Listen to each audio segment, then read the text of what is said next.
کلام کی کثرت میں کچھ نہ کچھ گناہ ہوگا، مگر وہ جو اپنے لبوں کو روکے رہتا ہے بڑا دانا ہے۔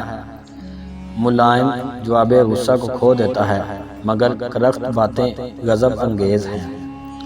وہ چیز جس کے لیے عبادت بھی کام نہیں دیتی، اس کا نام کبر ہے۔ صاحب فہم پر ایک جھڑکی احمق پر 100 کوڑوں سے زیادہ اثر کرتی ہے۔ دانا اپنی دانائی کو چھپاتا ہے، لیکن احمق اپنی حماقت کی منادی کرتا ہے۔ اللہ کی راہ سیدھے لوگوں کے لیے توانائی ہے اور بد کرداروں کے لیے ہلاکت۔ وہ شخص جو اپنے گناہوں کو چھپاتا ہے کامیاب نہ ہوگا، مگر جو گناہ کا اقرار کرتا ہے اور اسے چھوڑ دیتا ہے اس پر رحمت ہوگی۔ جھگڑا صرف معذوری سے پیدا ہوتا ہے، لیکن عقل ان کے ساتھ ہے جو مصلحت کو پسند کرتے ہیں۔ برے نیکوں کی اور شریر راست بازوں کی اطاعت قبول نہیں کرتے۔ ہر ایک محنت میں فائدہ ہے، لیکن زبانی جمع خرچ سے مفلسی آتی ہے۔ راستی اور انصاف اللہ کے نزدیک قربانی کرنے سے زیادہ پسندیدہ ہے۔ سخن جو موقع پر کہا جائے سونے کے سیبوں کی مانند ہے، جو رو پہلی ٹوکریوں میں موجود ہوں۔ وہ جو عالم ہے باتیں کم کرتا، سرد مزاج اور خرد مند ہے۔ احمق بھی جب تک چپ رہے عقل مند شمار ہوتا ہے۔ وہ جو بیوقوف کے ہاتھ کوئی پیغام بھیجتا ہے اپنے پاؤں آپ کاٹتا ہے۔ سچا آدمی 7 مرتبہ بھی گرتا اور اٹھتا ہے، لیکن شریر آدمی بلا میں گر کر پڑا رہتا ہے۔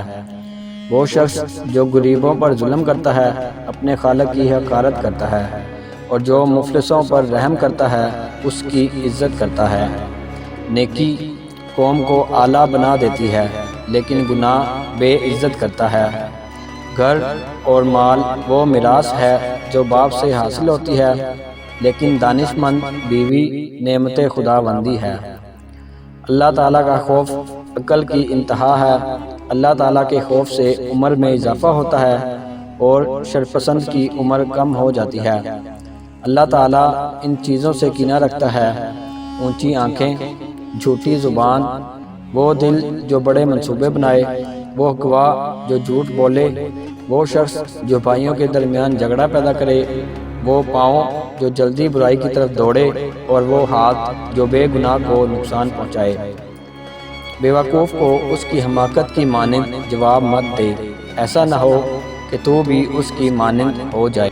عمدہ تعلیم سب سے اچھا جہیز ہے۔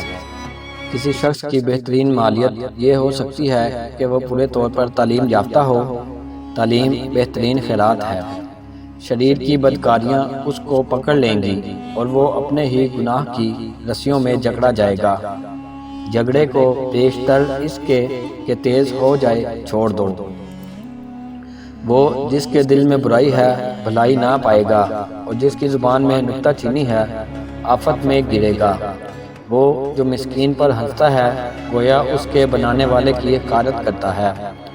جاہل اپنے دل میں جو کچھ ہے ظاہر کرتا ہے، مگر دانش مند اسے آخری موقع تک چھپائے رکھتا ہے۔